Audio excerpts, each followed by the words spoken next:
दोस्तों, कल शाम 7 बजे उड़ीसा के बालेश्वर डिस्ट्रिक्ट में एक भयंकर ट्रेन दुर्घटनाग्रस्त हुई है, जिसमें अब तक करीब 250 से ज़्यादा लोगों की जान चली गई है।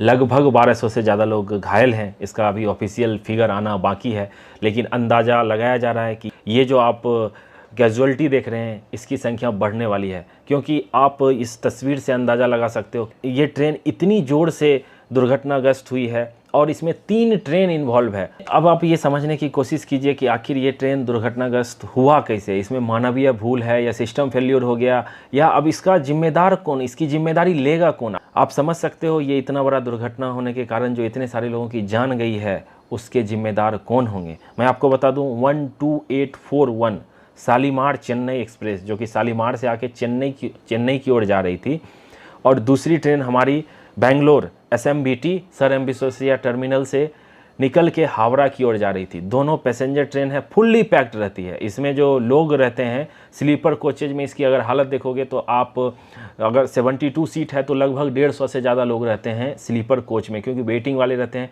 और ये फुल्ली पैक्ड ही जाता है। कोरोमंडल एक्सप्रेस शालीमार चेन्नई कोरोमंडल एक्सप्रेस अपने फुल मैक्सिमम परमिसेबल स्पीड पे 130 kmph पे आ रही थी।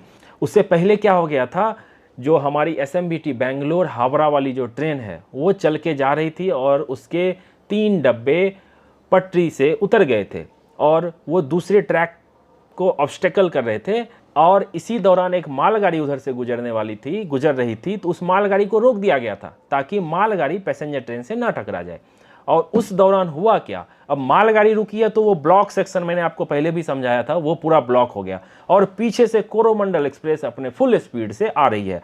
और ऐसा कहा जा रहा है कि सिग्नल रेड होने की बजाय सिस्टम फेल्योर हो गया। सिग्नल फेल्योर होने की वजह से लोको पायलट, उसके जो क्रू थे, असिस्टेंट लोको पायलट, उनको पता ही नहीं चला कि आगे ट्रैक पे एक मालगाड़ी है, क्योंकि ट्रेन जब 130 के स्पीड से चलती है तो आप अंदाज़ा लगा लो, ट्रेन अगर आप रोकने की इमरजेंसी ब्रेक भी लगाने की कोशिश करोगे तो कम से कम 1 किलोमीटर, कम से कम 800 से 1 किलोमीटर डिस्टेंस लेती है ट्रेन रुकने में।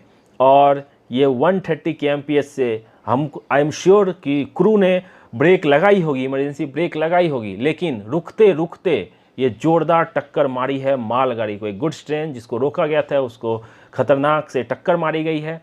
और आप अंदाज़ा लगाओ, आगे के 2 कोच आजकल जो कोच रहते हैं उसमें जनरल कोचेज रहते हैं, जिसमें कोई आंकड़ा निकल के नहीं आने वाले कितने लोग उस जनरल कोच में थे। आप जनरल की हालत देख के अंदाज़ा लगा लो कितने लोग होंगे उसमें। और इसके 17 डब्बे बेपटरी हो गए कोरोमंडल एक्सप्रेस के, और 7 डब्बे की बहुत बुरी हालत है एक कोच में, अंदाज़ा लगा लो। और मैं तो सोच नहीं पा रहा हूँ कि हम इस दुख की घड़ी में हमारी संवेदनाएं उस परिवार के साथ है जिनके परिवार के लोगों की जान चली गई है, घायल हैं। जो घायल हैं मैं उनके स्पीडी रिकवरी की कामना करता हूं, जल्दी से रिकवर हो जाए। इस पर जो भी अपडेट आती रहेगी मैं आपको बताता रहूँगा। मैं थैंक्स कहना चाहूँगा उड़ीसा में जो बालेश्वर के लोग हैं उनका भी, वो रात भर लगे रहे इस रेस्क्यू ऑपरेशन में, साथ देते रहे। जो NDRF और जो बाकी ऑफिशियल थे उनको सपोर्ट करते रहे।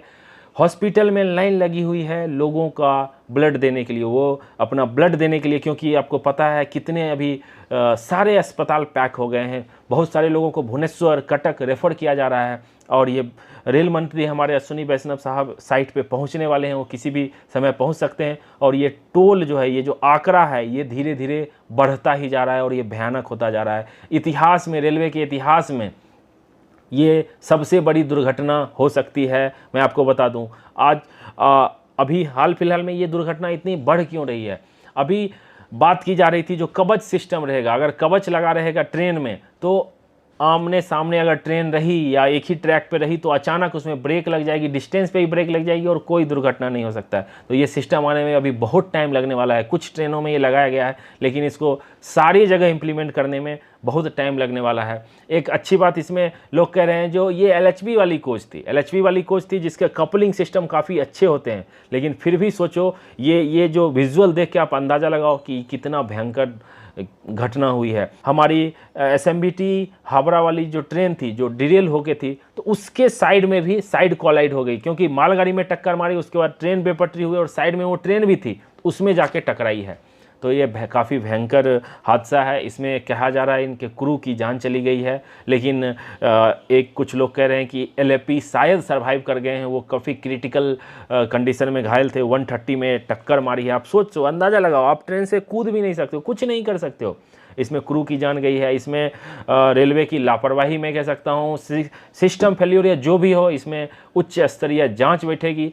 और मैं आपको बता दूं, जांच तो बैठती है, लेकिन जो इसका रिपोर्ट निकल के आता है वो नहीं पता चल पाता है पब्लिक को। मैं आपको जितनी भी हादसा हुई है, जितनी भी दुर्घटनाएं हुई है, मैं उसका रिपोर्ट निकाल के आपको सारे दुर्घटना का डिटेल बताने की कोशिश करूंगा आगे आने वाली वीडियो में। इसमें टाइम लगता है, रिसर्च लगता है और सही जानकारी देनी पड़ती है।